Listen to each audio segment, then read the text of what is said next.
Hello नमस्ते बच्चों। कैसे हो आप लोग? आई होप आप अच्छा होगे और अच्छा कर रहे होगे।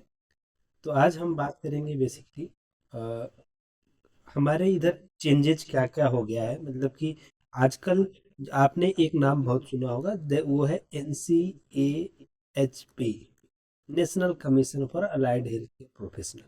तो आपने आपको इसको लेके बहुत सारा कंफ्यूजन था। मैंने ऑलरेडी इस पे बहुत डिटेल्ड वीडियो भी बनाया है, इसके करिकुलम पे भी डिस्कस किया है।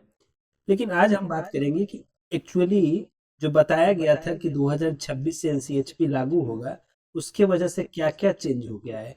एडमिशन में क्या चेंज हुआ है, मतलब आज अब हमको पैरामेडिकल या अलाइड के किसी भी कोर्स में, जैसे BMLT, BSc MLT, BMLS, BOPT, BPT, BOT, ये सारे कोर्सेज करने हैं तो मैं कैसे करूँगा, कहाँ से फॉर्म भरूँगा, किस तरह से 2026 में होगा।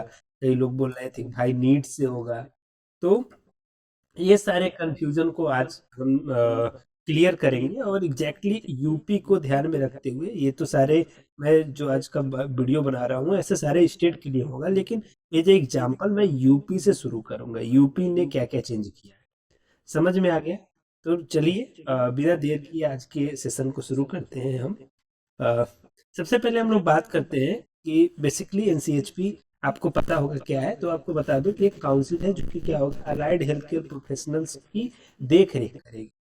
तो हमारा यूपी जो है, यूपी ने क्या किया है, इसके दिशा निर्देशानुसार क्या किया है, अपना खुद का एनसीएचपी के अनुसार खुद को, जो उत्तर प्रदेश है उसने, उसका ऑलरेडी क्या चलता था, उसका ऑलरेडी उत्तर प्रदेश स्टेट मेडिकल फैकल्टी इस नाम से एक क्या था, इसके पास एक काउंसिल जैसा था। यहाँ पे क्या होता था, आप इसके कोई भी रजिस्टर कॉलेज से आप कोर्स करते थे तो इससे जाके रजिस्ट्रेशन लेते थे।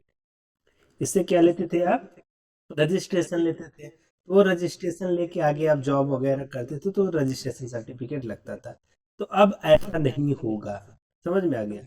अब ऐसा नहीं होगा। अब आप रजिस्ट्रेशन किससे लेंगे? NCAHP से लेंगे। और कैसे लेंगे वो भी बात करते हैं। ठीक है, वो भी बात करते हैं कि आप लेंगे कैसे। ठीक है। तो सबसे पहले देखिए यूपी ने क्या चेंज किया। पहले एनसीएचपी के दिशा निर्देश के अनुसार उसने क्या किया, अपना एक काउंसिल बनाया है उत्तर प्रदेश का, that is UPSAHC, Uttar Pradesh, Uttar Pradesh state allied health care council. ठीक है, Uttar Pradesh state allied health care council, अभी इस नाम से एक काउंसिल बना है। आप सर्च करेंगे तो मिलेगा भी, इसका वेबसाइट ऑलरेडी बन गया है। अभी इनबिल्ट है, काफी चीजें इसमें ऐड की जा रही है, धीरे धीरे रजिस्ट्रेशन वगैरह का प्रोसेस इसमें बताया जाए। समझ में आ गया? इसको हिंदी में भी इसका नाम है, वो है उत्तर प्रदेश राज्य, उत्तर प्रदेश राज्य सहबद्ध, सहबद्ध एवं एवं स्वास्थ्य, स्वास्थ्य देख रेख परिषद, देख रेख परिषद। तो इस नाम का एक काउंसिल बन गया है, इसका अपना एक लोगो भी बन गया है। यह 2026 से अब क्या होगा, लागू हो गया है, चलेगा। समझ में आ गया? तो इसके लिए इन्होंने अपना कुछ नंबर भी दिया है, आप उसकी वेबसाइट पर जाएंगे उनका नंबर भी मिल जाएगा UPSAHC पर। वहां से जाके आप कोई अ, कुछ पूछताछ करनी है तो आप वहां पे जाके कर सकते हैं। ठीक है, चलिए। दूसरा प्रश्न अब आ गया कि भाई जो हमारा NCSP ने वो क्या चेंज किया। तो पहले, सबसे पहले उसने बोला कि भैया अगर जो आपका ये पैरामेडिकल नाम जहाँ भी जुड़ा था, आपके कॉलेज में पैरामेडिकल नाम है, किसी कोर्स में, किसी के मार्कशीट में, उसको चेंज करके अब क्या बोला जाएगा, अलाइड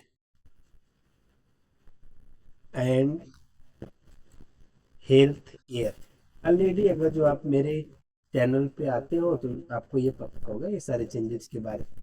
तो ये ऑलरेडी जो है उसने कर दिया, और ये हमारे यूपी के सारे कॉलेजों को भेज दिया गया कि अब आप इस नाम से अपने कॉलेज को करेंगे। जैसे मान लीजिए किसी का नाम था ABC पैरामेडिकल कॉलेज, ठीक है, तो अब उसका क्या नाम होगा, ABC allied and health care college. समझ में आ गया। तो इस तरह से होगी, ऐसे डिग्री भी आपको मिलेगी। ठीक है, पैरामेडिकल के नाम से नहीं, अलाइड के नाम से मिलेगी। अभी क्या हुआ, उसके बाद से क्या हो गया है, अभी एडमिशन की भी बात करेंगे, आप धैर्य रखिए। उसके बाद बात हुई enrolment, enrolment of allied health care professionals और allied health care institute registration. तो इसमें दो चीजें हैं, जो प्रोफेशनल्स हैं उनके लिए क्या किया गया, रजिस्ट्रेशन के लिए क्या चाहिए, एनसीएचपी को डेटा चाहिए, सर्वे के लिए बेसिकली उसने बोला कि जो भी इंस्टीट्यूट है वो AHIR को नाम दिया, अलाइड हेल्थ इंस्टीट्यूट रजिस्ट्रेशन, वो क्या करे, एनसीएचपी की वेबसाइट पे आके अपने आप को रजिस्टर करे, अपना नाम वगैरह बताएं, क्या क्या कॉलेज, क्या नाम से कॉलेज है, कहाँ पे कॉलेज है, कितने बच्चे हैं उनके पास, और क्या नाम से कोर्स चलाते हैं। और वैसे प्रोफेशनल्स को भी बताया कि अगर जो आप टेक्नीशियन है या कोई भी प्रकार का पैरामेडिकल या अलाइड हेल्थ का कोर्स किए हैं, तो आप जो है खुद को रजिस्टर कर लीजिए हमारे वेबसाइट पर, और अपना डाटा लेगी, उसको पता चलेगा कि कौन कौन नाम से, किस किस नाम से कोर्स हमारे इंडिया में चलता है और क्या क्या एनसीएचपी को बेसिकली करना है। समझ में आ गया। तो ये इनरोलमेंट करने को बोला गया था, ऑलमोस्ट ये चीजें प्रोसेस हो चुकी है। ठीक है, देन उसके वेबसाइट पे जाके ये चीजें आप कर भी सकते हो। ठीक है, इसके वेबसाइट पे जाके कर सकते हो, इसके लिए कोई भी चार्जेज या फी नहीं है, कोई भी चार्ज या फीस नहीं।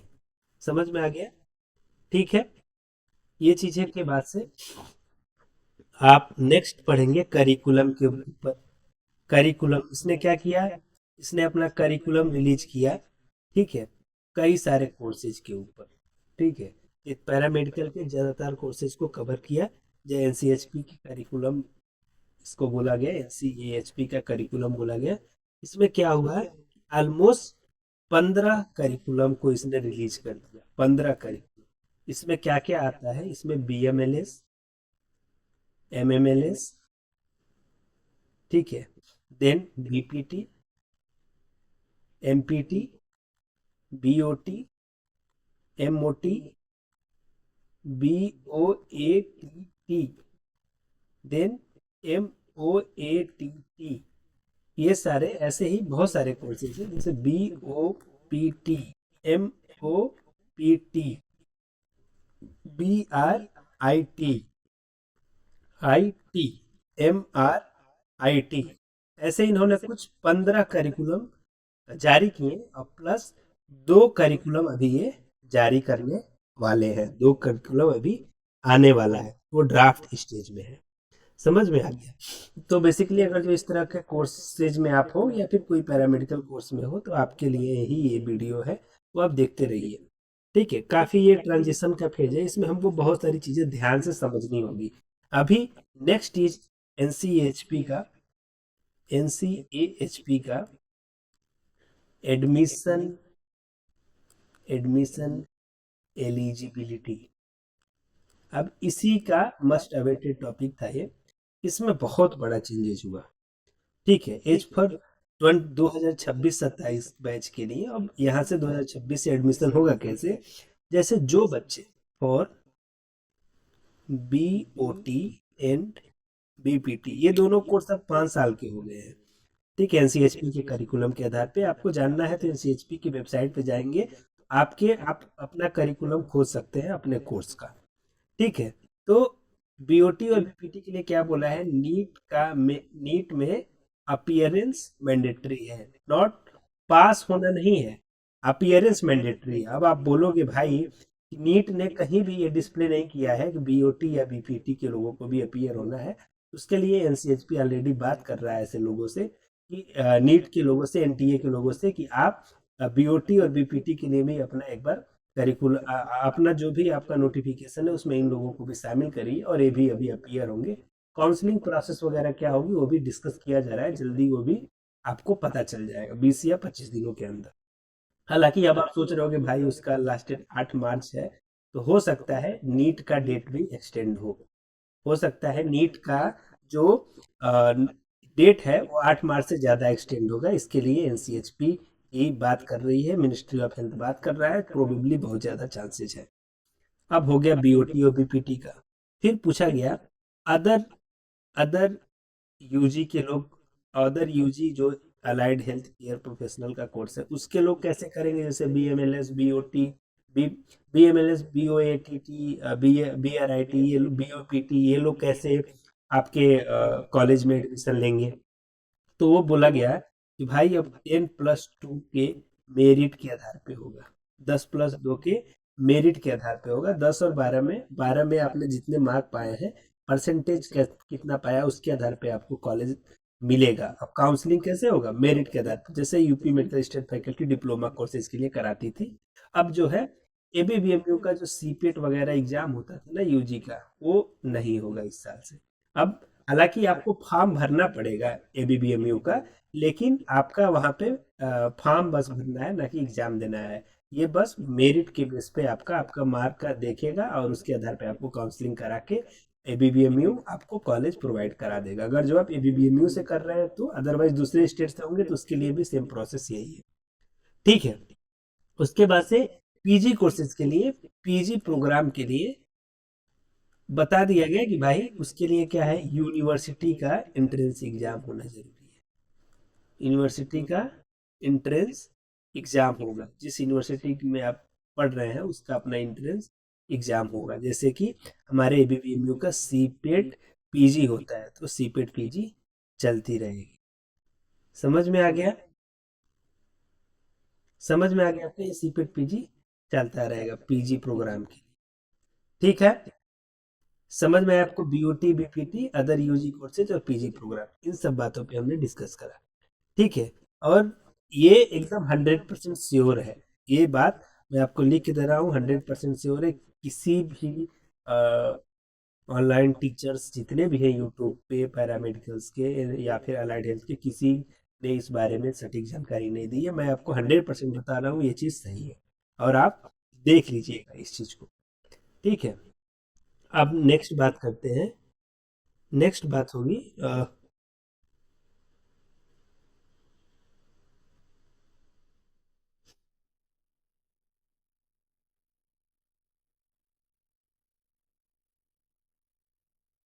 ठीक है। नेक्स्ट थिंग इज, भाई अब आगे से जो कॉलेजेज है उसका रजिस्ट्रेशन कैसे होगा, उस अगर जो हम पास हो चुके हैं तो हमारा रजिस्ट्रेशन कैसे होगा। आप पास हो गए हैं तो रजिस्ट्रेशन कैसे होगा। तो देखिए अभी जैसे आप उत्तर प्रदेश से हैं तो आपका यूपीएमएसएफ में ही, उत्तर प्रदेश स्टेट मेडिकल फैकल्टी में ही रजिस्ट्रेशन रजिस्ट्रेशन होगा। लेकिन सारे लोगों का रजिस्ट्रेशन एक समय के बाद कैंसिल हो जाएगा, वो रजिस्ट्रेशन माना नहीं जाएगा। हो सकता है 2026 के अगस्त के बाद ऐसा हो जाए। ठीक है। तो एनसीएएचपी का रजिस्ट्रेशन अभी दोबारा से आपको कराना पड़ेगा।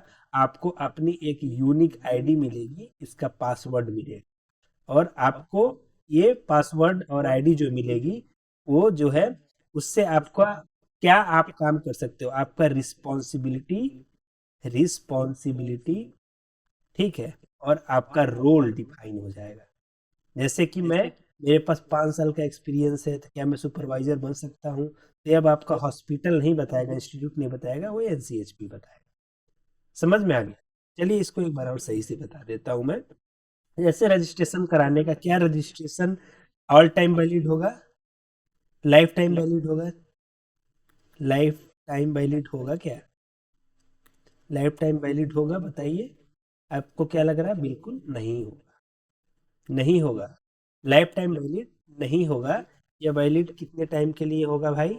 ये वैलिड होगा ओनली फॉर 5 ईयर्स। जो एनसीएचपी में आप रजिस्ट्रेशन कराओगे, सारे लोग रजिस्ट्रेशन कराएंगे चाहे आप किसी भी स्टेट से हो। ठीक है। 5 ईयर्स के लिए ये रजिस्ट्रेशन होगा और फिर आपको इसको रिन्यू कराना पड़ेगा। समझ में आ गया? हर 5 साल बाद रिन्यू कराना पड़ेगा, उसके लिए हो सकता है एग्जिट एग्जाम भी कराया जाए। समझ में आ गया? अब कौन कौन रजिस्ट्रेशन करा सकता है? ठीक है। कौन कौन रजिस्ट्रेशन करा सकता है, तो उसके लिए सारे लोग रजिस्ट्रेशन कराएंगे जिनके यहाँ पे, जो लोग क्या है, पैरामेडिकल, इसके पहले पैरामेडिकल पैरामेडिकल का कोर्स किया हो, अभी उसको अलाइड हेल्थ साइंसेज बोला जाता है, तो अलाइड हेल्थ प्रोफेशनल का कोर्स आपने किया है, तो वो दोनों लोग इसके लिए अप्लीकेबल होंगे, रजिस्ट्रेशन लेंगे और उसको हर 5 साल पे रिन्यू कराएंगे और आपको अपनी यूनिक आईडी मिलेगी। आपको अपनी क्या होगी, यूनिक आईडी पासवर्ड मिलेगा, जिससे आपका रोल एंड रिस्पॉन्सिबिलिटी डिफाइन हो जाएगा। समझ में आ गया? चलिए अब बात करते हैं कि कौन कौन रजिस्ट्रेशन करा सकता है। तो बीवॉक, एमएलटी वगैरह जो लोग थे, जो भी लोग वोकेशनल कोर्स करते थे, वो बिल्कुल भी रजिस्ट्रेशन कभी भी नहीं करा पाएंगे। ये मैं शुरू से बोल रहा हूँ, कभी नहीं रजिस्ट्रेशन कराएंगे। ठीक है, उनका होगा ही नहीं, वो इस क्राइटेरिया में आते ही नहीं है। दूसरी बात अब आती है कि जो ये काउंसिल है, कि ये जो काउंसिल है बेसिकली वो क्या मतलब हमारे लिए बेनिफिशियल है या नहीं है, तो बहुत ज़्यादा बेनिफिशियल है। यह एक ट्रांजिशनल फेज है, थोड़ा सा आपको परेशानी तो होगी शुरू में, लेकिन यह बहुत ही बेनिफिशियल है।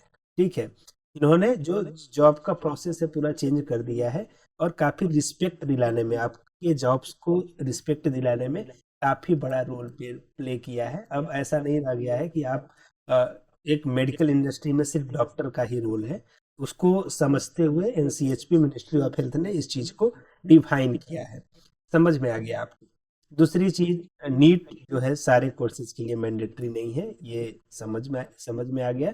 नीट सबके लिए मैंडेटरी है नहीं। ठीक है, अपीयरेंस मैंडेटरी है बीओटी और बीपीटी के कोर्सेज के लिए।